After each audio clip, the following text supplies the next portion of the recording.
అమరావతికి సంబంధించి తప్పుడు ప్రచారాలు చేస్తున్నారు అన్నటువంటి తెలుగుదేశం పార్టీ చెప్తున్నటువంటి మాట.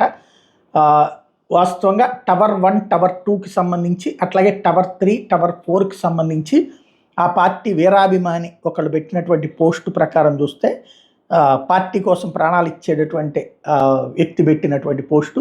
అసలు అమరావతి మునిగిందా, అసలు ఏం జరిగింది అంటే, అమరావతిలో government complex iconic towers 5 buildings కోసం ఓపెన్ ఫౌండేషన్ 20 నుంచి 25 అడుగులు లోతుకి తవ్వారు.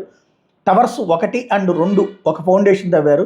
వీటిలో నీళ్ళు వచ్చాయి. వైసీపీ వాళ్ళు దాన్నే ప్రచారం చేశారు. టవర్స్ 3, 4, 5 కలిపి ఇంకో ఓపెన్ ఫౌండేషన్ తవ్వారు. వీటిలో నీళ్లు రాలేదు. టీడీపీ వాళ్ళు ఈ ఫోటోలు తిప్పారు.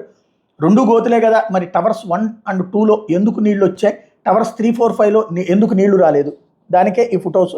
ఈ టవర్స్ వెనకాల N12 అనే రోడ్డు వెళ్తుంది. ఆ రోడ్డు పనులు మొదలుపెట్టారు. రోడ్డు వేయడం అంటే ప్రస్తుత భూమి లెవెల్ నుంచి 6-7 అడుగులు తవ్వి layer by layer road form చేసుకుంటూ వస్తారు. రోడ్డు కోసం తవ్వడం వరకే పని జరిగింది. దానివల్ల రోడ్డు పక్కన ఉన్న భూమి కంటే 5-6 అడుగులు లోతులో ఉంది. మొన్న వాళ్ళకి రోడ్డు ఫార్మేషన్ జరుగుతున్న రోడ్లన్నీ కాలువలుగా మారిపోయినాయి. N12 రోడ్డు కూడా టవర్ 1 and 2 వరకు ఫామ్ చేసి వదిలేశారు.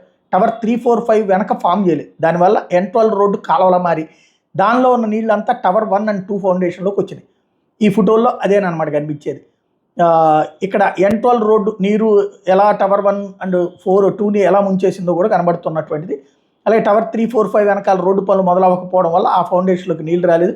కన్స్ట్రక్షన్ కోసం తవ్వుతాం, వాన పడినప్పుడు వాటిలో నీరు చేరడం సహజం. ఇప్పటికీ చెప్తున్నాము, అమరావతి అనేది అన్సింకబుల్ సిటీగా డిజైన్ చేశారు. ఎడారి రేట్లు అందరూ వచ్చి ఏడిచినా మునగదు అంటూ దానికి సంబంధించినటువంటి ఆ ఫోటోల్ని మరొకసారి బాగా ప్రొజెక్ట్ చేస్తున్నారు.